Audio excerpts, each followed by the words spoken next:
Audio Jungle.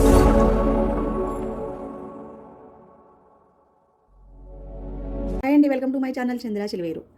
చూడండి, ఇంకా అన్నం అయితే మిగిలిపోయిందండి నైటు. ఇంకా దీన్ని ఇప్పుడు ఏం చేద్దామా అని ఇంకా ఆలోచిస్తున్నాను అనమాట. అయితే ఇంకా సింపుల్గా అయిపోయే ప్రాసెస్ అయితే జీరా రైస్ అయితే తొందరగా అయిపోతుంది అనేసి ఇంకా అది అయితే ప్రిపేర్ చేద్దామని అనుకుంటున్నాను. అన్నం అంతా ఇలా పొడి పొడిగా చేసేసి సాల్ట్ వేసి కలిపి పెట్టుకోవాలన్నమాట. ఇది సింపుల్ ప్రాసెస్ అండి, చాలా ఈజీగా అయిపోతుంది కూడా.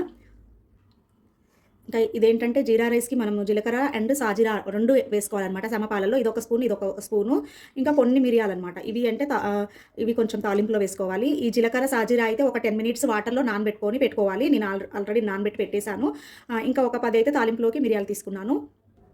ఇంకా కొత్తిమీర, లైట్గా పచ్చిమిర్చి అండి, ఒక 2 పచ్చిమిర్చి చాలు, ఇలా కట్ చేసి పెట్టుకోవాలన్నమాట. ఇంకా ఇంతే అండి, ఇంకా ఆయిల్ అనమాట, ఇంకా అంతేం లేదు. ఇంకా స్టవ్ పైన ఇలా బాణలి పెట్టేసుకొని స్టవ్ అయితే వెలిగించేసాను. కొంచెం లైట్గా ఏంటంటే ఆయిల్ వేసి చేస్తానండి. కొంచెం ఏంటంటే ఫ్లేవర్ కోసం అయితే లైట్గా ఒక స్పూను ఇలా నెయ్యి వేస్తున్నాను అనమాట. ఫ్లేవర్ కోసం ఇది మొత్తం నెయ్యితో కూడా చేసుకోవచ్చు, మొత్తం ఆయిల్తో కూడా చేసుకోవచ్చు. జస్ట్ అలా వేసానమాట, కొద్దిగా ఉందని. ఇంకా నెయ్యి మాడిపోకుండా ఆయిల్ వేసుకోవాలి. అన్నం కొంచెం ఎక్కువగానే ఉందండి, అందుకే కొంచెం ఆయిల్ అయితే వేసాను. సాజీరా జీలకర్రని అయితే ఇంకా ఇలా వాటర్లో నానబెట్టేసుకున్నాను అనమాట. ఇది వడబోసుకుంటాను ఇప్పుడు జల్లిగా, ఇలా టీ గంటలో దీన్ని అయితే ఇంకా వడబోసేసుకుంటాను. ఇంకా ఆయిల్ అయితే హీట్ ఎక్కింది.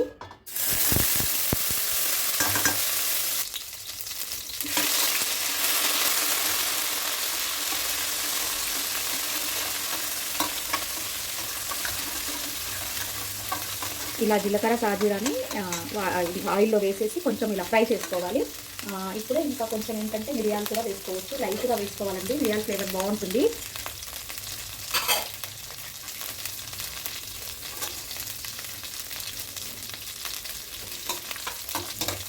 ఆయిల్లో జీలకర్ర ఫ్రై అవుతుంటే మంచి స్మెల్, అరోమా అనేది వస్తుందన్నమాట. ఇంకా జీలకర్ర సాజీరా ఫ్రై అయిపోయిందండి.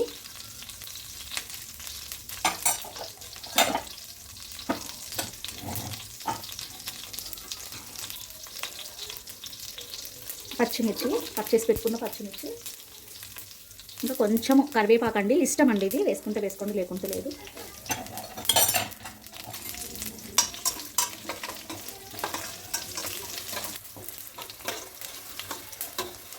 ఇంకా ఫ్రై అయిపోయాయి ఇవన్నీ కూడా, పచ్చిమిర్చి కూడా ఫ్రై అయిపోయాయి. ఇంకా రైస్ వేసేసుకుందాము. నేను ముందే సాల్ట్ కలిపి పెట్టుకున్నానని చెప్పాను కదా, సరిపోకుంటే మళ్ళీ కొంచెం కలుపుకోండి. బట్ నేను సరిపోయేంత కలిపి పెట్టేశాను. అన్నం కొంచెం ఇలా పొడి పొడిగా ఉంటే బాగుంటుందండి రైస్కి.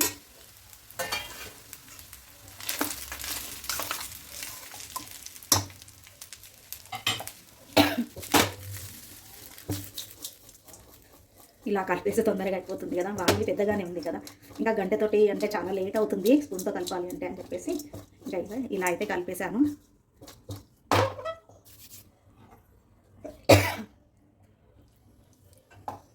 ఇంకా అన్నం అంతా కూడా కలిసిపోయిందండి.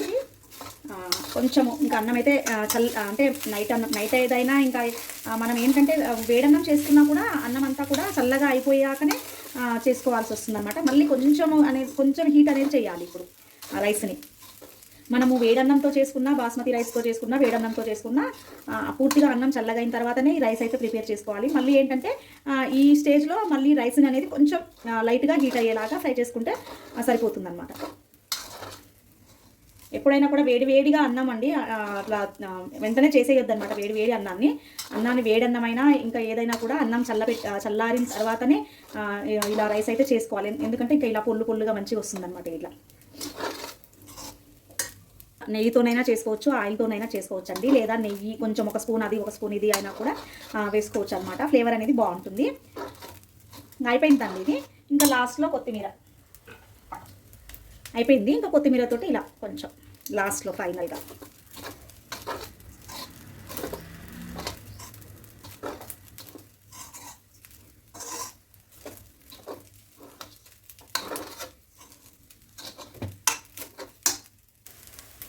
ఇంకా అయిపోయిందండి. సింపుల్గా ఎలా రెడీ చేశానో చూసారు కదా, చాలా సింపుల్ అండి. ఇంకా వేడన్నంతో చేస్తే అన్నం అయితే ముందుగా వండి చల్లారబెట్టుకుంటే అయిపోతుంది. ఇంకా నేనైతే నైట్ అన్నంతో చేశాను.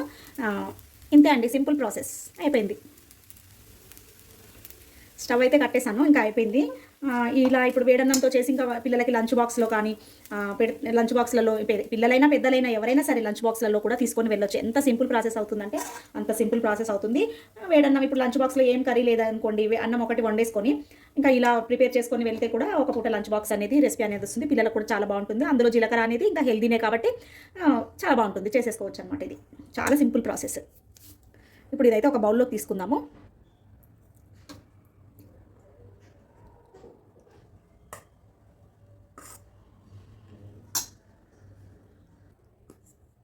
సింపుల్గా జీరా రైస్. ఈ రైస్ అయితే మీరు వేడి అన్నంతో చేసుకోవచ్చు. ఇంకా నైట్ అన్నం మిగిలిపోయింది, ఎలా ఏంటి అది ఎలా తినాలి అని చెప్పి అసలు ఇప్పుడు చలికాలము ఇంకా ఆలోచన లేదండి. ఇలా చేసేసుకుంటే హెల్తీగా కూడా ఉంటుంది. ఇంకా మనం ఏదైనా కర్రీస్ లేదు అనుకున్నప్పుడు అర్జెంటుగా వెళ్ళాలి అనుకున్నప్పుడు క్యారియర్లోకి కూడా ఈ రెసిపీ అయితే చాలా బాగుంటుంది. పిల్లలకు కూడా ఇది లంచ్ రెసిపీగా కూడా పెట్టొచ్చు అనమాట. ఇంకా జీలకర్ర అనేది హెల్తీనే కదా, అన్ని ఇప్పుడు ఇందులో వేసిన ఐటమ్స్ అన్ని హెల్తీ ఫుడ్సే అనమాట. ఇలా సింపుల్గా ప్రిపేర్ చేసుకోవచ్చు.